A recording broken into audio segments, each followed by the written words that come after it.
கள்ளக்குறிச்சியிலிருந்து பேசுகிறேன். இன்றைக்கு நாம் பார்க்க போகும் தலைப்பு திருமண பொருத்தத்தில் கோள்களின் பங்கு என்ன அப்படிங்கிற ஒரு தலைப்பை நம்ம பார்க்க போகிறோம்.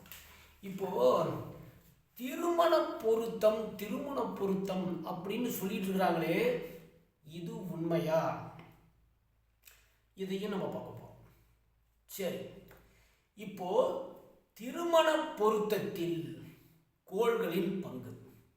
அப்போ சூரியன் அதிகாரத்தை கொடுக்கக்கூடியவன், நிர்வாகத்தை கொடுக்கக்கூடியவன், தலைமை கொடுக்கக்கூடியவன், அடக்கியாளும் தன்மை உடையவன், கட்டளை சொல் உமிழ்பவன், நெருப்பை கொக்குபவன், அடக்கியாள்பவன். இந்த குணம் அனைத்தும் சூரியனுக்கு கொடுக்கப்பட்டிருக்கிறது. இந்த சூரியன் 7ல் இருந்தால் இந்த குணத்தை தான் வெளிப்படுத்தப்படும். சந்திரன் அன்பு, பண்பு, பாசம், நேசம், அழகு, இதை வெளிப்படுத்த போறான் 7ல் இருந்தால். செவ்வாய் முரட்டுத்தனம், வேகம், வீரியம், கோபம், முன்யோசனை இல்லாத தன்மை, ஆத்திரம், அவசரம், சட்டென்று கொதித்தெழுப்பவன். இது அனைத்தும் செவ்வாய் வெளிப்படுத்த போறான் 7ல்.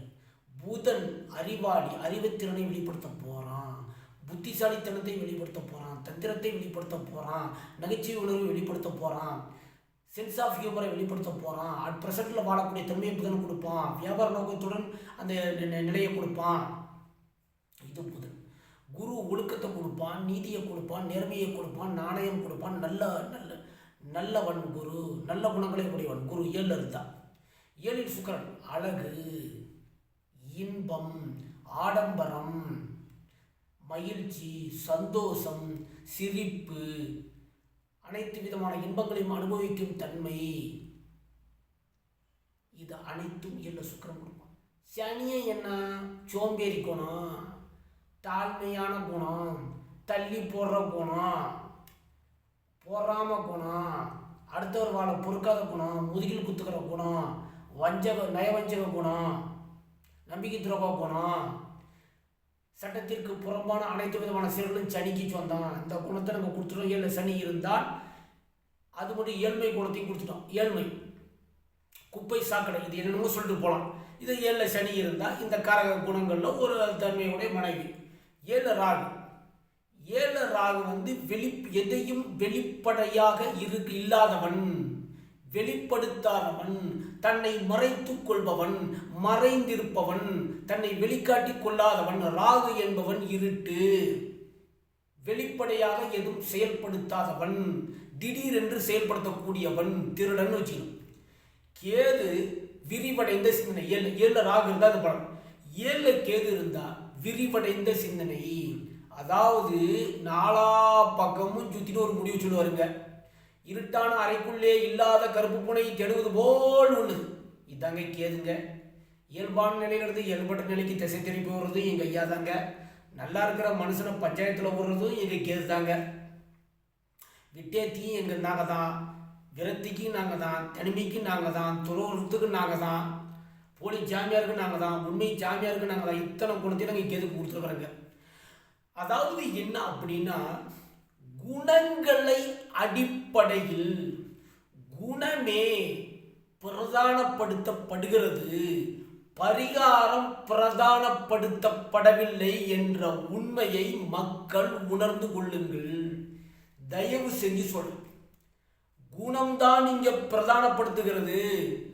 நல்ல மனைவியா தீய மனைவியா அப்படி என்று இந்த கோள்களின் குணங்களை வைத்துத்தான் ஜோதிடர்களாகிய நாங்கள் தீர்மானிக்கிறோமே ஒழிய, இந்த 10 பொருத்தத்தினால் அனைத்து வாழ்க்கையும், அதாவது திருமண வாழ்க்கை நன்றாக இருக்கும். தினப்பொருத்தம், கணப்பொருத்தம், யோனி பொருத்தம், ராசி பொருத்தம், ராசிதிபதி பொருத்தம், ரஞ்சித் பொருத்தம், வேதை பொருத்தம், மாங்கல்ய பொருத்தம் என்று சொல்லக்கூடிய இந்த 10 பொருத்தத்தினால் திருமண வாழ்க்கை என்ற இந்த கடந்த 100 வருடங்களாக பிம்பத்தை கட்டமைத்து மக்களை முட்டாளாக்கி மக்களை மடையனாக்கி நம்பி உங்களை ஏமாற்றி கொண்டிருக்கிறார்கள். அந்த ஏமாற்றத்திலிருந்து தயவு செய்து வெளியே வாருங்கள். அது மட்டுமல்ல, எல்லா விதமான கோள்களும் திருமணத்தை தீர்மானிக்கும். 9 கோள்களும் கவனம் பண்ணுங்க. அதுக்கடுத்தது 12 பாவகங்களும் திருமணத்தை தீர்மானிக்கின்றன. யாரும் நம்புவீங்களா? இது உண்மை. எப்படி? லக்கினம் என்பது செயல்பாடு. கவனிக்கணும், செயல்பாடு. அவன் செயல் எப்படிப்பட்ட செயல், அவன் உடலமைப்பு எப்படிப்பட்டது, இதெல்லாம் லக்னம் சொல்லும். 2, அவன் வருமானம் என்ன, குடும்பத்தோடு இணைந்து பயணிப்பானா, நன்றாக பேசுவானா, குடும்பத்தை அனுசரித்து செல்வானா, குடும்பத்தோடு இணைந்து பயணிப்பானா என்று சொல்வது 2. 3, வீரியம் உடையவனாக இருக்கிறானா, தைரியம் உடையவராக இருக்கிறானா, முயற்சி உடையவராக இருக்கிறானா, முயற்சி நன்றாக செய்யக்கூடியவனா என்று பார்ப்பதற்கு 3. சுகம் உடையவனா, சொத்துக்கள் உடையவனா, வண்டி உடையவனா, வீடு உடையவனா, வாகனம் உடையவனா, வித்தை உடையவனா, கன்றுகாலிகள் உடையவனா, நாற்கால் பிராணிகள் உடையவனா என்று பார்ப்பதற்கு 4 பயன்படுகிறது. 4ஆம் பாவம் பயன்படுகிறது. ஆணுக்கும் பெண்ணுக்கும் நீங்கள் சொல்கிறீர்களே திருமண பொருத்தம் என்று, கோள்களும் பங்கு வகிக்கிறது, பாவகங்களும் பங்கு வகிக்கிறது என்பதற்கு தான் இதை சொல்றோம். 5ஆம் பாவம் என்ன? காதல், அறிவு, கற்பனை, கேளிக்கை, வேடிக்கை, வினோதங்கள், விளையாட்டுகள் என்று சொல்லக்கூடிய அந்த 5ஆம் பாவம், குழந்தைகள் என்று சொல்லக்கூடிய அந்த 5ஆம் பாவம் பயன்படுகிறது. சூது என்று சொல்லக்கூடிய 5ஆம் பாவம் பயன்படுகிறது. இதெல்லாம் 5. குழந்தைகள் நல்ல குழந்தைகளா இல்ல குழந்தைகளால் தீமையா என்று சொல்லக்கூடியது 5. பூர்வீக சொத்துக்கும் 5 பயன்படுகிறது. மந்திரங்களை ஜெபிக்கிறதுக்கும் 5ஆம் பாவம் பயன்படுகிறது. கவனிக்கணும். 6ஆம் பாவம் அன்பு, அவன் நோயாளியா இல்ல ஆரோக்கியமானவனா, எதிரிகளை உடையவனா, மனைவியோ கணவனோ கடன்களை உடையவங்களா, நோயால் பிடிக்கப்படுவார்களா, சண்டை குணம் உடையவர்களா, கடன் வாங்கக்கூடிய சூழ்நிலைகள் வருமா, பகை உணர்வு கொண்டவர்களா, போராடக்கூடியவர்களா, போராடி வெற்றி பெறக்கூடியவர்களா என்று சொல்வது 6ஆம் பாவம். கணவனாக இருந்தாலும் மனைவியாக இருந்தாலும் 6ஆம் பாவம் நம்ம தொடர்பு வேண்டும். 7ஆம் பாவம் என்பது திருமணம், உடலுறவினால் ஏற்படக்கூடிய இன்ப சுகங்கள், உடல் வீரியமிக்க உறுப்புகள், மர்ம உறுப்புகள், புதிய நண்பர்கள், புதிய மனிதர்கள், வாடிக்கையாளர்கள், இது சொல்லக்கூடியது 7ஆம் பாவம். கணவனுக்கு இது எப்படி இருக்கிறது? நல்ல கணவனா, நல்ல மனைவியா, நல்ல வாடிக்கையாளர்களா, தீய வாடிக்கையாளர்களா, நல்ல நண்பர்களை உடையவர்களா, தீய நண்பர்களை உடையவர்களா என்று சொல்வதற்கு இந்த 7ஆம் பாவம் பயன்படுகிறது.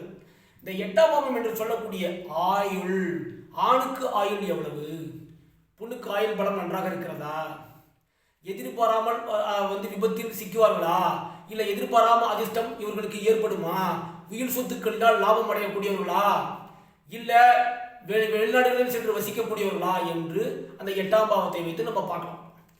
ஆணுக்கும் பெண்ணுக்கும். 9ஆம் பாவம் என்பது ஒழுக்கம் உடையவர்களா, நியாயவான்களா, சட்டத்திட்டத்தின்படி மதிக்கக்கூடியவர்களா, அதாவது பல்கலைக்கழகத்தில் பயின்றவர்களா, ஆன்மீக நாட்டம் உடையவர்களா, தந்தையுடன் இணைந்து பயணிக்கக்கூடியவர்களா, அது மட்டும் இல்ல முன் யோசனை உடையவர்களா, அதிர்ஷ்டம் உடையவர்களா, பாக்கியம் நிறைந்தவர்களா, பல்கலைக்கழகத்தில் பயில்வார்களா என்று சொல்வதற்கு 9ஆம் பாவம் பயன்படுகிறது. அந்த ஆணுக்கும் பெண்ணுக்கும் 9ஆம் பாவம் ரொம்ப ரொம்ப முக்கியம். ஒழுக்கம். 10 பட்டம், பதவி, பெயர், புகழ், அந்தஸ்து, கௌரவம், மதிப்பு, மரியாதை என்று சொல்லக்கூடிய அந்த ஆணுக்கும் பெண்ணுக்கும் இது ரொம்ப ரொம்ப முக்கியம். அதாவது கௌரவமான வாழ்க்கை வாழ்வார்களா, பட்டம் பெறுவார்களா, பதவி பெறுவார்களா, புகழ் பெறுவார்களா, அந்தஸ்து பெறுவார்களா, கௌரவம் பெறுவார்களா என்று சொல்லக்கூடிய அந்த 10ஆம் பாவம் ஆணுக்கும் பெண்ணுக்கும் முக்கியம். 11ஆம் பாவம் என்று சொல்லக்கூடிய லாபம், தான் என்ன நினைக்கிறோம் அதை நிறைவேற்றிக் கொள்ளக்கூடிய அந்த பாவம், மூத்த சகோதரன், நண்பர்கள், இது அனைத்தும் 11ஆம் பாவம். இந்த 11ஆம் பாவம் மூலம் தான் என்ன நினைக்கிறார்களோ அதை நிறைவேற்றிக் கொள்ளக்கூடிய பாவம் ஆணுக்கு பெண்ணுக்கு எப்படி இருக்கிறது என்பது இதுதான் 11.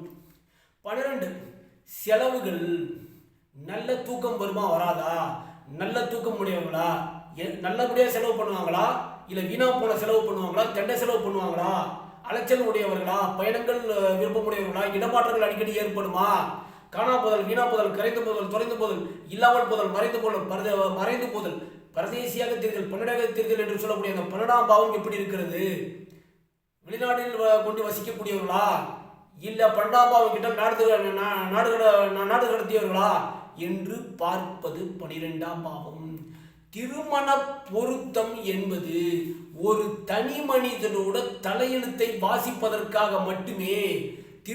இதனாலதான் சொல்றேன், திருமண பொருத்தம் என்று ஒன்று இல்லை, இது பொய். எங்க வாத்தியார் டாக்டர் விமலன் சொன்னதான் நாங்க பேசிட்டு இருக்கிறோம். அவர்கள் ஆதாரபூர்வமாக அந்த வாதத்தை எடுத்து வைத்ததன் காரணத்தால் நாங்கள் சும்மா அவர் பேச்சை அப்படியே கேட்கக்கூடிய ஆள் நாங்கள் இல்லை.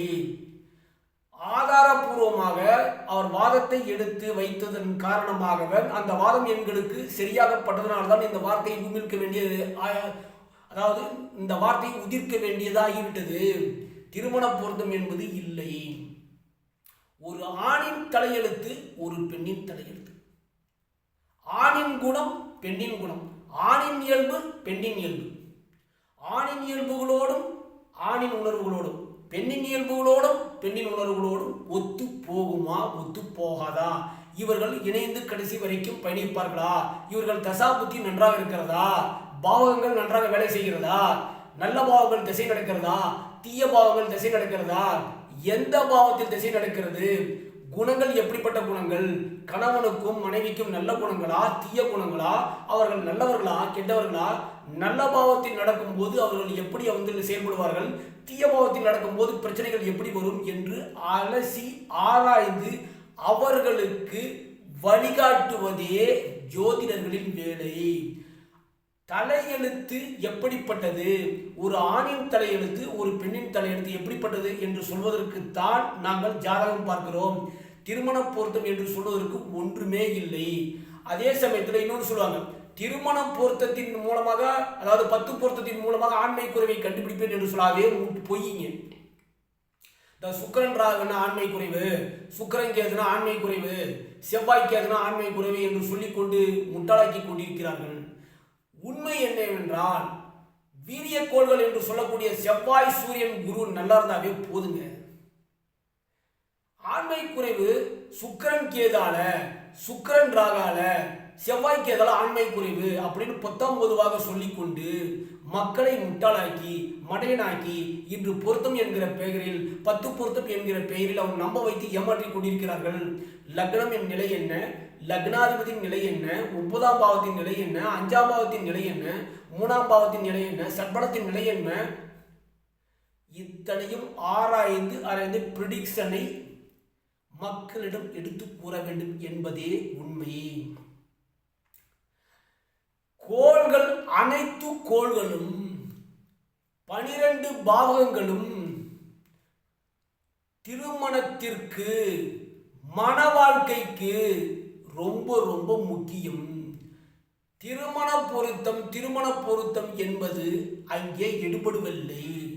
தலையெழுத்துத்தான் எடுபடுகிறதே ஒழிஞ்சு திருமண பொருத்தம் அங்கே எடுபடவில்லை என்பதற்குத்தான் இந்த வீடியோ. அதாவது 10 ரூபாய்க்கு இன்னைக்கு திருமண பொருத்தம் இருக்குது, பேர் நட்சத்திரத்தை வச்சு. அதனால ஒரு பிரயோஜனம் இல்லை. இந்த திருமண பொருத்தம் வாழ்க்கையை தீர்மானிக்குமா என்றால் கண்டிப்பாக கிடையாது, அது தீர்மானிக்காது.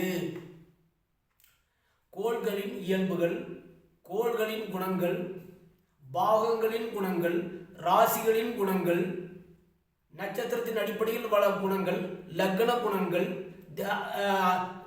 தசாக்களின் இயல்புகள், நல்ல தசாக்கள் நடக்கிறதா, தீய தசாக்கள் நடக்கிறதா என்பதை ஆராய்ந்து அறிந்து நல்லது கெட்டதை அவர்களுக்கு எடுத்து கூற வேண்டும். இதுவே இவர்களுக்கு நாம் செய்யும் நன்றி கடனாக, வாடிக்கையாளர்களுக்கு நாம் செய்யும் நன்றி கடனாக இருக்கும்.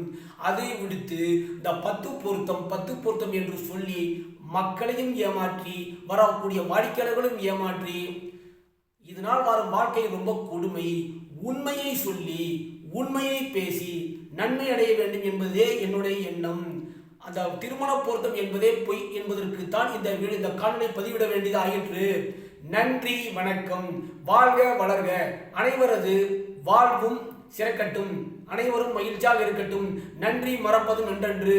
நன்றி, வணக்கம். அனைவரது வாழ்வும் சிறக்கட்டும். அதாவது வாட்ஸ்அப் மூலமாகவும் தொலைபேசி மூலமாகவும் அப்பாயின்மெண்ட் உண்டு, ஆலோசனை கட்டணம் உண்டு. பயனடையுங்கள். நன்றி, வணக்கம்.